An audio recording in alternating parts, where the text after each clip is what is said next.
বন্ধুরা দেখুন, আম পোড়া শরবত বানাবো বলে আমটাকে ভালো করে পুরো একদম বেগুন পোড়ার মতন পুড়িয়ে নেবো।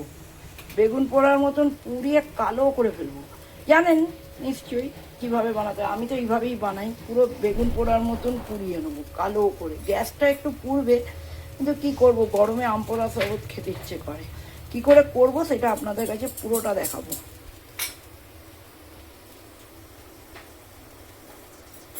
আগে বেগুনটাকে ভালো করে আগে আমটাকে ভালো করে বেগুন পোড়ার মতন পুড়িয়ে নেবো একটু তেল লাগিয়ে। দেখুন বন্ধুরা, আমটা একদম পুরো কালো হয়ে গেছে। তারপরে দেখাবো আপনাদের কিভাবে এটাকে আমরা বানাবো। এটা পুরো সব দিকে কালো হয়ে যাবে, ভেতরটা যাতে নরম হয়।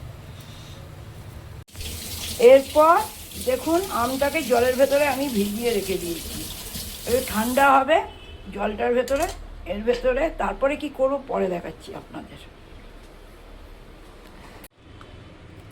এরপর এইটাকে আমি দেখুন কি করছি, পুরো হাত দিয়ে চটকে চটকে চটকে চটকে মাখছি।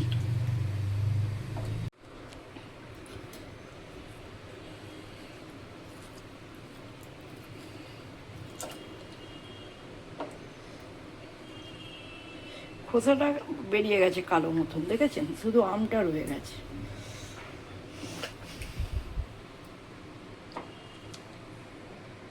এর ভেতরে এবারে চিনি দিচ্ছি। দেখুন চিনি,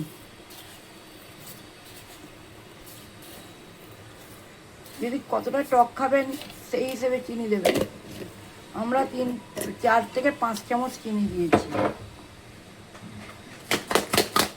তার ভেতরে দেব হচ্ছে আপনার চাট মশলা।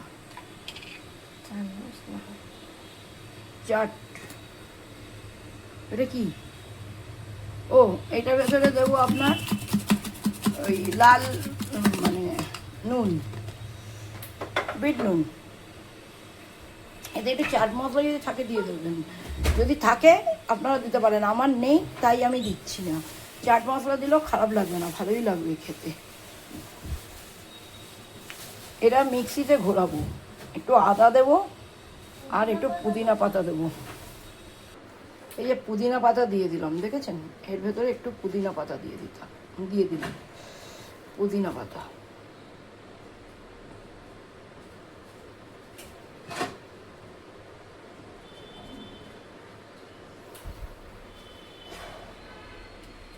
একদম অল্প করে আদা দেবেন। দেখুন এই আদাটা একটু কুচিয়ে দিতে হবে, একটু কুচিয়ে দেবেন। তাহলে আদাটা পুরো আপনার পেস্ট হয়ে যাবে।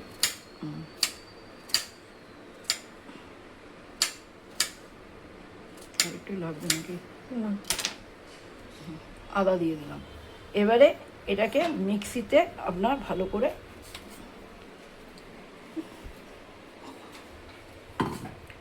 পেস্ট বানাতে হবে।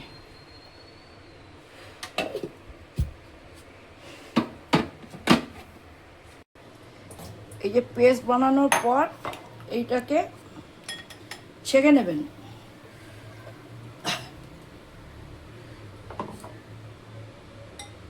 আর একটু ছিল, ওইটাও পেস্ট করে নেব। চিনিটা দেন।